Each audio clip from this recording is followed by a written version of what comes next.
অনেকে ডাইরেক্ট হয়ে গেছি না আমরা। ডাইরেক্ট হওয়া বুঝেন, মনে করেন মোবাইলটা হাতে আছে, স্ক্রল করতেছেন করতেছেন করতেছেন যাচ্ছেন, মনে হয় যে কিছু হারায় গেছে। ঘন্টাকে ঘন্টা, ঘন্টায় ঘন্টা আপনি স্ক্রল করতে নিচের দিকে যাচ্ছেন, কি হাতে দিয়েছেন নিজেও জানেন না। এটা বলে ডাইরেক্ট হয়ে যাওয়া। এই ডাইরেক্ট হয়ে যাওয়ার কারণে পড়াশোনা ধ্বংস হয়, নামাজে মনোযোগ থাকে না, বাবা মার অবাধ্য হয়ে যায়। একটা গল্প আমি প্রায় সময় বলি, কোথায় যেন পাইছি গল্পটা। একটা যুবক সারাদিন শুধু বাসায় গেলে মোবাইল টিপে, সারাদিন মোবাইল টিপে, মায়ের দিকে বাবার দিকে একটু মহব্বতের সাথে তাকায়ও না। একবার সে বাসায় মোবাইল টিপছে টিপছে, খুব সিরিয়াস, বন্ধুদের সাথে চ্যাটিং ফ্যাটিং করতেছে। সে অনেক সামাজিক মানুষ, কারণ বন্ধু বান্ধবদের রিপ্লাই দেয়, কিন্তু মায়ের দিকে তাকানোর টাইম নেই। হঠাৎ করে মোবাইলটা ধপাস করে রেখে মায়ের দিকে তাকায় আসে, নির্মল এবং পরিষ্কার একটা হাসি দিয়ে দিছে।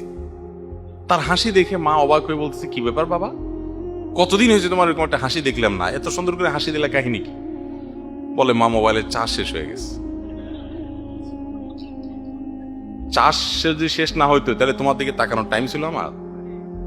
যেহেতু মোবাইলে আতাইতে আতাইতে চার্জ শেষ, কি আর করবো এখন, তাকে হেসে দিলাম তোমার দিকে। এ হলো আমাদের যুবক ভাইদের চরিত্র। ভাইরা আমার, এই মোবাইল, আমি একটা কথা বলি, এর ভার বহন করা দুনিয়াতে অনেক সহজ হলেও আখেরাতে এর দায়ভার বহন করা অনেক কঠিন হতে পারে। এটা বহু মানুষকে জাহান্নামে নিয়ে যাওয়ার জন্য কারণ হবে। আসুন, মোবাইল যেন আমাদেরকে ব্যবহার না করে, মোবাইলকে আমরা ব্যবহার করি, কন্ট্রোল করি, নিয়ন্ত্রণ করি, যেমনে সেমনি এটা হাতাহাতি অপ্রয়োজনে না করি।